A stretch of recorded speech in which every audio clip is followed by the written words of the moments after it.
I'm Jennifer Redding here in Nashua, New Hampshire, where President Obama delivered his message to Granite State voters. I know how hard all of you work and how tough and resilient you are. But I also know that people here in New Hampshire have been tested by the last 2 years, just like people all across the country. We've gone through the deepest recession since the Great Depression. And folks here have had their lives uprooted by lost jobs and foreclosed homes, shuttered businesses, vanished savings. Many good, hard-working people who met their responsibilities are now struggling, in part because folks on Wall Street and people in Washington didn't meet their responsibilities. And because of the steps we've taken, the markets have now stabilized. Nobody's worrying about another Great Depression like they were just a year ago, and the worst of the storm has passed. But I don't need to tell you, the devastation remains. Today, 1 in 10 Americans still can't find work. That's why jobs has to be our #1 focus in 2010. And we're going to start where most new jobs start, with small businesses. These are the companies that begin in basements and garages when an entrepreneur takes a chance on his dream, or a worker decides it's time she becomes her own boss. That's why I've already proposed a new tax credit for more than 1 million small businesses that hire new workers or raise wages, and a tax incentive for all businesses, large and small, to invest in new plants and equipment. And while we're at it, we should eliminate all capital gains taxes on small business investment, so these folks can get the capital they need to grow and create jobs, and when they start making a profit, they can put those profits back into the business. And that's why today, I'm announcing a proposal to take $30 billion of the money that was repaid by Wall Street banks, now that they're back on their feet, take that $30 billion and use it to create a new small business lending fund that will provide capital for community banks on Main Street. All this will help small banks do even more of what our economy needs, and that's ensure that small businesses are once again the engine of job growth in America. The problem is 7 million jobs were lost during the course of this recession. So we've still got a big hole to fill.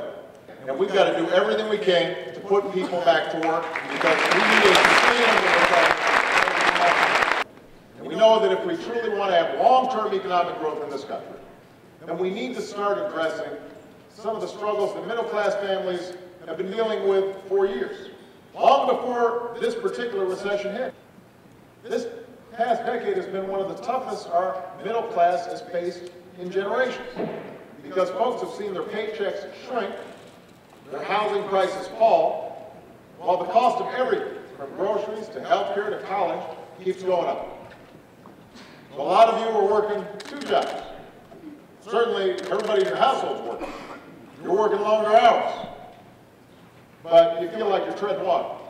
In some cases, it's not adding up. I didn't run for president to play it safe. I didn't run just to keep my poll numbers high as possible for the next election. I ran to solve problems for the next generation. I ran to get the hard things done. That's why you're elected. So I won't rest until businesses are hiring again, and wages are rising again, and the middle class is thriving again, and we finally got an economy that works for all Americans, not just some Americans.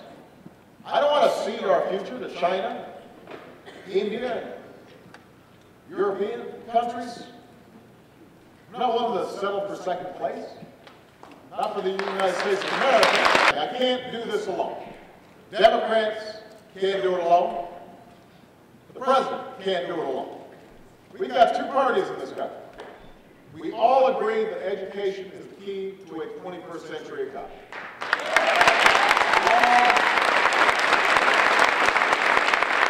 We all agree that the best anti-poverty program around is a world-class education. In an era when a high school diploma is no longer a guarantee of a good job, let's make college affordable for every qualified student. But shouldn't we agree that American homegrown energy is good for our security, and that new clean energy jobs are good for our economy?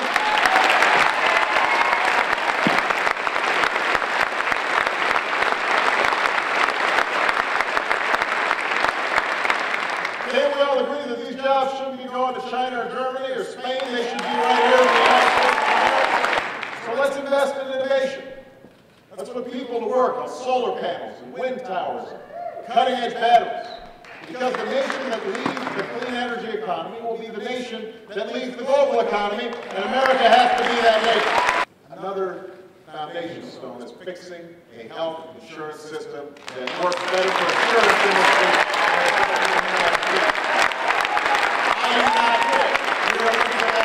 Nobody should be satisfied with a system that allows insurance companies to deny care to folks with pre-existing conditions. It allows insurance companies to kick people off their plans when they get too sick.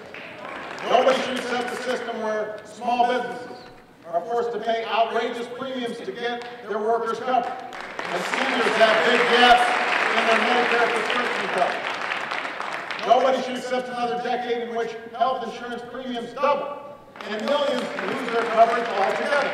That's why I propose cutting more than 120 government programs, consolidating ones that are duplicative, reducing ones that are wasteful, eliminating those that just don't work. You're out of patience with this kind of business as usual. You want us to start worrying less about our jobs and more about your jobs. We're essentially on the 5-yard line for those who like football analogies. So we've had to go into overtime, but we are now in the red zone. That's exactly right. What I have said is that both the House bill and the Senate bill were 90% there. 10% of each bill people had some problems with, and legitimately so. So we were just about to clean those up, and then Massachusetts election happened. Suddenly everybody says, oh no, it's over. Well, no, it's not over. We just have to make sure that we move methodically and that the American people understand exactly what's in the bill. It's a very straightforward principle that says we're going to set up an exchange, a pool, where people who don't have health insurance and small businesses who can't afford it right now can buy into the pool. If even after we've driven premiums down because of increased competition and choice, you still can't afford it, we're going to give you a subsidy, depending on your income. We're going to ask that everybody get health insurance, but if you still can't afford it, we'll exempt you. We'll give you a hardship exemption. In Nashua, New Hampshire, I'm Jennifer Redding with WEBN News.